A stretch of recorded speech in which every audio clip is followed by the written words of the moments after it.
Alright, for paint mixing, we're going to figure out what we're going to be using exactly. And we are going to need some red for Pyrus. Might need some gold if you want to make those hues a little bit stronger. Some neon orange. Also throw in gold to give it a metallic shine, or silver. And neon green for the highlights. And if you're feeling ambitious, I guess you could go for some yellow, like classic Pyrus. But I'll just stick to gold. Always remember in your customs, too, that darker colors will always overpower lighter colors. So you want to use much less dark if you want your colors to stay, I guess, bright. Your brighter colors to stay bright. So what we're going to do is we will use, if I could speak, we will use some red and only keep it red. And once we apply it, we will see if we will need any other colors to go over top of it to make it darker. Then we'll get our gold out. Get some gold on here. Remember that paints also dry darker. They'll look light on the canvas themselves, but paints will always dry lighter. I'm sorry, darker.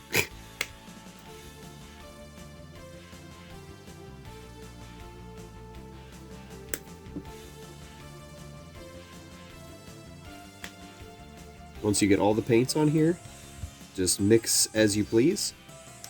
Should probably make sure these are shook. I haven't used these in a very long time. This one actually looks like it's dried shut. There we go. Put some on there. And ooh, there we go. Okay, oh man, I didn't grab a paper towel. For mixing the paints, remember these dry relatively quick too. You don't have to work super fast, but your paint might get chunky over a little bit of time. So figure out what color you want to start with, and I'm going to start with red since we're going with Pyrus, and we have some of that on here. So just go ahead and get a little bit on your paintbrush and apply very, very generously. So, and don't worry about overpainting too, because you're probably going to end up scraping off a lot of it. So I guess, I actually think what I'm going to do is I might actually end up painting like this whole thing and just scraping it off, because I want this to have much more red than before. So it looks a little more unique instead of just a recolor. So I'm going to go ahead and apply a coat of paint, and we will see what it looks like at the end of it.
Another tip of advice that I have is always make sure you do like one side at a time. Because if you go and do the whole thing and it doesn't end up working, you're going to have a lot more work to actually fix. So just start small, do one thing first, coat it, and see what happens. Okay, on to the second coat. This is fully dried and it's looking really nice. So we're going to go ahead and put another one on.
Alright, so our second coat of paint is dry, and we're going to go ahead and add one more just for good measure.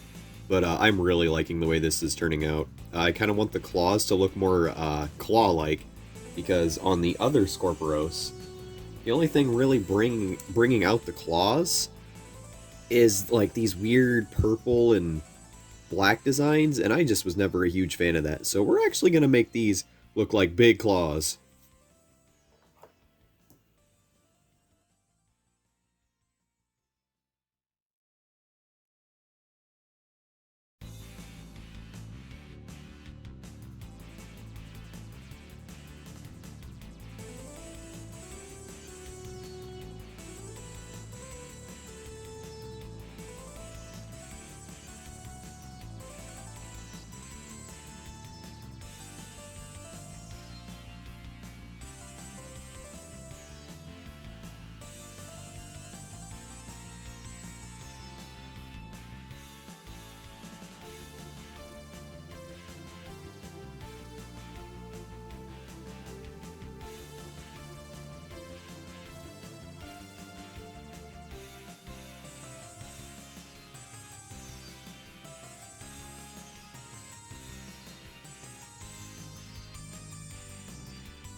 Okay, so there's the third coat. I'm actually going to add a fourth and fifth coat because it's looking better and better as I go. But I can see through the actual other side of the claw that you can see the brush strokes, so hopefully if I coat this enough, I won't see those on the other side. But if you'll notice, I actually got some paint where I don't want to get it. So the nice thing about acrylics is they peel right off just with like a nail or a dental pick. And this one I can actually clean up very easily. It's a little hard to do on camera because I don't have a lot of space, but trust me, it comes right off. And just like that, there's some of it off. Just take your time. You can clean it up. It's no big deal if you use these folk art acrylic paints. A cotton swab and some water should also do the trick, since these are water soluble. Just a little bit of hard pressing and some water, and yep, just like that, it comes pretty much right off. Remember to be periodically cleaning your brushes too, because once these get all chunky, paint doesn't go on smooth. So just go ahead and dip your paintbrush in some water on the bottom and swirl it around a bit, and take like a paper towel or a tissue and just give it a couple of good squeezes and get off all that gunk. Just like that, you're back to working order. Alright guys, I'm back from work. I had to take a break. So the next thing we're actually going to do is, I think I am going to remove the black paint from the face, just to make sure everything goes smoothly. And I want to maybe clean this up just a little bit more, but I want to get that out of the way before I start adding even more red to this.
So as I started working on this more with the acetone, I started to realize that it kind of has a weird effect on translucent plastic.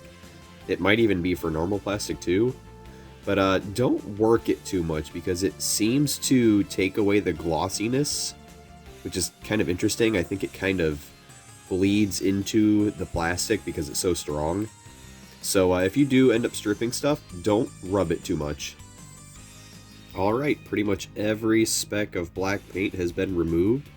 So now I can go ahead and start adding other colors, and this texture might actually kind of be a benefit for me in this case because it'll probably make the paint stick a little bit better. So we'll go ahead and start adding some more red and see how it looks.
You ever just get carried away with some work you're doing? Well, I just did quite a bit to the Skorporos off camera because I totally just got in the zone, but we're adding some red to the tail. It's only a first coat, and I have fourth coated the legs, and they turned out great.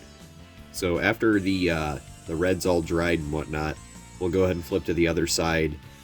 Mirror that, I'll probably... No, you know what? I'll probably end up showing it. But after that, we'll go ahead and start adding maybe orange and see what I can do with orange.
Alright guys, I've got a pretty good amount of paint on here, and just to compare what we, how we started, this is the other side. I haven't touched the other side at all.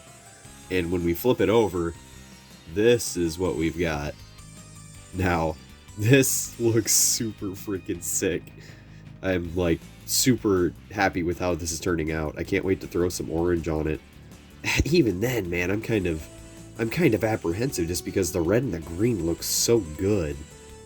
But yeah, this is looking awesome. So what we're gonna do now, for these really fine parts that I did, if you'll notice, I got some paint between these cracks. And up here, this little tool is gonna be pretty nice to actually clean some of these out. So I'll go ahead and do that now and show how to do it, because it's really not that hard. It is kind of hard to do in front of a camera though. Okay, just pretend I did that on camera. That's very, very hard to do when I'm sitting over to the left side of my camera. I can't really look at it, but I went ahead and touched it up with the dental pick, and a lot of the paint just kind of peels right off. If I had any recommendations, I would probably say wait until the very end to clean up your custom, because when the paint hasn't cured yet, it's more rubbery, but once it gets dry, it kind of chips a little better and it's easier to cut. So this was a little bit tougher to clean up, but guys, this is looking so freaking cool. I can't wait to see the end of this.